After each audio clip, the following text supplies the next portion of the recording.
Hi.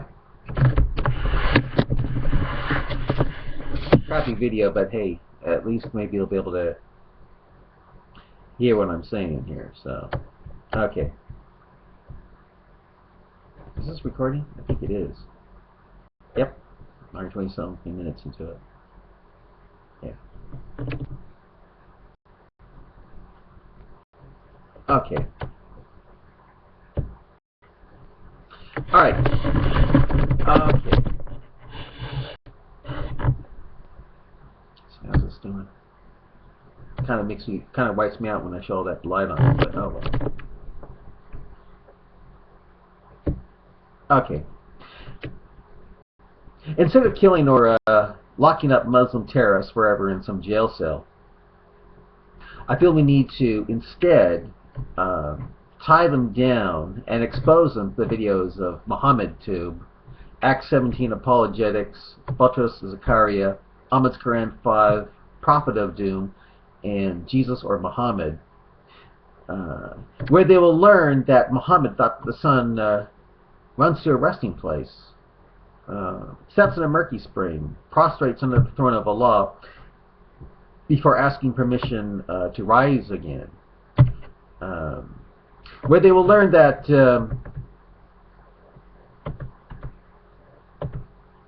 that the sun and moon travel in boats similar to their offspring Noah. In other words, Noah's Ark, that the sun and moon travel in giant boats, where all the boats in Quran 36 verse 42, I think it is, that he could drown the sun and the moon, inferred, so that no one could help them nor hear the cry. Where these terrorists will learn that Islam teaches us that mountains weren't pushed up by geological forces, but actually placed down by Allah as pegs to hold the earth in place to keep down the earthquakes, which you find out later from reading the hadith that the earthquakes are caused by a giant agitated fish called Nun that the earth is spread out on, the earth and 7 other planets spread out on, and that the giant fish is called Nun. Also, where these Islamic terrorists will learn that the Quran teaches that sperm comes from between the ribs and backbone, no mention of testicles, that embryos are clots of congealed blood. I kid you not, clots of congealed blood. Muslims will try to tell you that no, it means leeches or clinging substances, but guess what? The surah that talks about it is called the clot. That's Surah 96. Muhammad believed that embryos are once clots of congealed blood clots. And I don't know about you, but a blood clot is actually dead blood. Where the terrorists will learn that the Quran teaches that the sky is a ceiling of stars, a canopy, that is held up over our heads by the power of Allah. And that it's actually an object that could fall on us. Where the Quran says that if an infidel saw a part of the sky falling, he would say it was just merely clouds. As if we'd say that, you know, if we saw a part of the sky falling, I don't think we'd say, oh, it's merely clouds. We'd say, what the hell? The sky is a canopy. It's a ceiling. You know what I mean? That's what I would say if I saw a part of the sky falling. You know what I mean? But the Quran says we'd say it was just merely clouds. Where the terrorists will learn that the stars are located in the lowest sky or heaven, the lowest zone, which you find out is actually the Earth's atmosphere. That's where the stars are located, and they'll shoot flaming missiles at you if you try to leave the zones of the Earth and go out of the Earth without Allah's authority. And guess what? According to the Quran, the moon is in the midst of the zones, and we went there. Atheistic, infidel astronauts went to the moon and didn't get attacked by flaming missiles in the lowest heaven, the lowest sky, and they did it without Allah's authority. But the Muslim terrorists would learn that when they were put in this special place,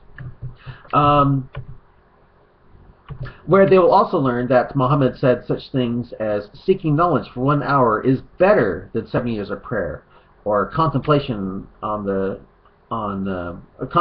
contemplation for 1 hour is better than 60 years of worship, or that the rank of a man of silence is better than 60 years of divine service. Where they'll learn that Muhammad said that that if you eat 7 Advil dates in the morning, you'll be protected all day from both magic and poison. And that the greatest jihad is speaking a truth in the presence of a tyrant. So, like, if you said to Saddam Hussein, or you just said sugar is sweet in front of him, that's the greatest jihad. Because speaking a truth in the presence of a tyrant is the greatest jihad according to Muhammad. And I tell you, once the Muslim terrorists found out about this, they might learn these things where they might say, well, I tell you what, maybe they'll become embarrassed that they were thinking of killing or did kill innocent people for Allah. You know what I mean?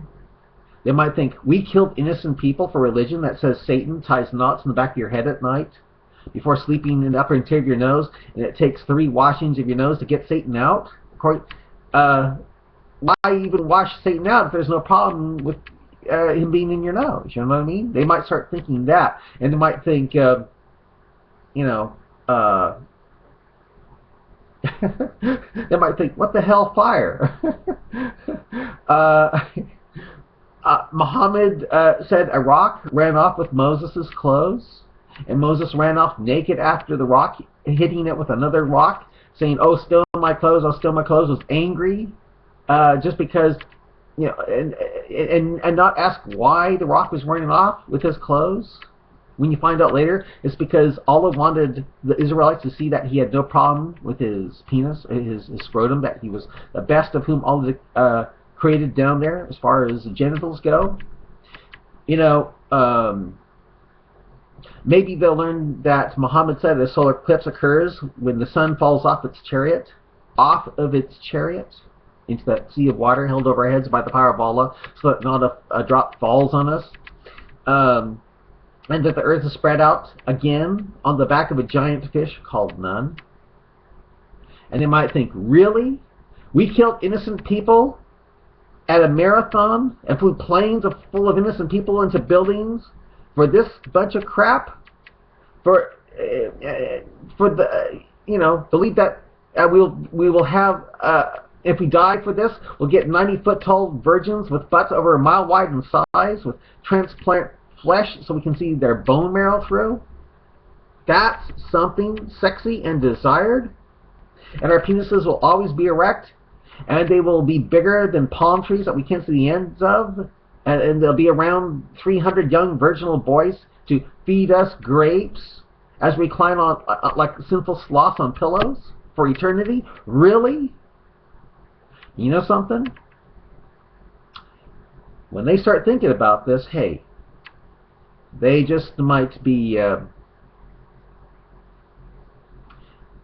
it just might be that they'll think what they were about to do or did is all for nothing. And I think that would be hell enough for them than to have them be locked up in a cell prison, in a cell, or be killed.